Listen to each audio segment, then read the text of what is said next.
নমস্কাৰ বন্ধুবান্ধী হল স্বাগতম জনাইছোঁ অন্য এটা ভিডিঅ' লৈছোঁ বন্ধুবান্ধী হল আপোনালোকৰ পৰা এটা বহুতো ভাল খবৰ অসম পুলিচৰ এটা নতুন আপডেট আহিছে আপোনালোকৰ ফিজিকেল টেষ্টক লৈ এটা নতুন আপডেট আহিছে তো আপডেটত কি আছে সকলোখিনি জনাই দিম এই ভিডিঅ'টোৰ জৰিয়তে তো ভিডিঅ'টো আপোনালোকে প্ৰথমতে সকলোকে চাই থাকিব আৰম্ভ কৰোঁ আহক ভিডিঅ'টো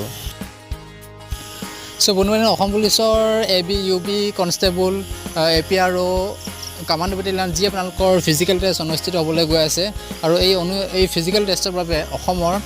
প্ৰত্যেকখন ডিষ্ট্ৰিক্টতে SP অফিচত এখনকৈ নটিচ দিয়া হৈছে আৰু এই নটিচখনত উল্লেখ আছে যে আপোনালোকৰ যি অসম পুলিচৰ ফিজিকেল অনুষ্ঠিত কৰিব যি আপোনালোকৰ ৰানিং পাতিব তাৰ বাবে আপোনালোকৰ ভেন্যু সিলেক্ট কৰিব দিয়া আছে মানে আপোনালোকৰ গ্ৰাউণ্ডসমূহ সোনকালে ৰেডি কৰিব দিয়া আছে ক'ত কেনেকৈ আপোনালোকক দৌৰোৱা হ'ব তাৰ বাবে ফিল্ডসমূহ ৰেডি কৰিব দিয়া আছে সোনকালে তো ইয়াৰ ওপৰতে এই নটিচখন আহিছে সকলো SP অফিচত যাতে সোনকালে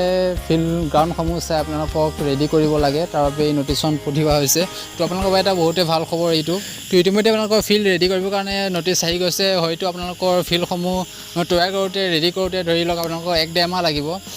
অৰ্থাৎ আপোনালোকৰ আগষ্ট মাহত যদি আপোনালোকৰ ফিল্ড ৰেডি হৈ যায় হয়তো আপোনালোকৰ ছেপ্টেম্বৰৰ পৰা ইণ্টাৰভিউ পাতিব পাৰে তো আপোনালোকে প্ৰেক্টিছ কৰি থাকক ভালকৈ প্ৰিপাৰেশ্যন চলাই থাকক আৰু ৰানিং ট্ৰেকসমূহ হয়তো আপোনালোকৰ কোনো ডিষ্ট্ৰিক্টত 200 মিটাৰ দিব পাৰে কোনো ডিষ্ট্ৰিক্টত আপোনালোকৰ 400 মিটাৰ হ'ব তো তাৰ কাৰণে আপোনালোকে চিন্তা কৰিব নালাগে আপোনালোকে ৰানিং খালি কৰি থাকক ৰানিং আপোনালোকৰ যদি ভাল থাকে 200 মিটাৰ দিলেও পাৰিব 400 মিটাৰ দিলেও পাৰিব সেইটো ইমান চিন্তা কৰিব নালাগে মাত্ৰ আপোনালোকে নিজৰ কাম কৰি থাকক ৰানিং ভালকৈ কৰি থাকক আৰু আপোনালোকৰ হাতত বেছি সময় নাই ধৰি লওক আৰু 1 মাহ আপোনালোকৰ হাতত সময় আছে তো এতিয়াৰ পৰা আপোনালোকে ভালকৈ প্ৰিপাৰেশ্যন চলাই থাকক বন্ধুসকল ধন্যবাদ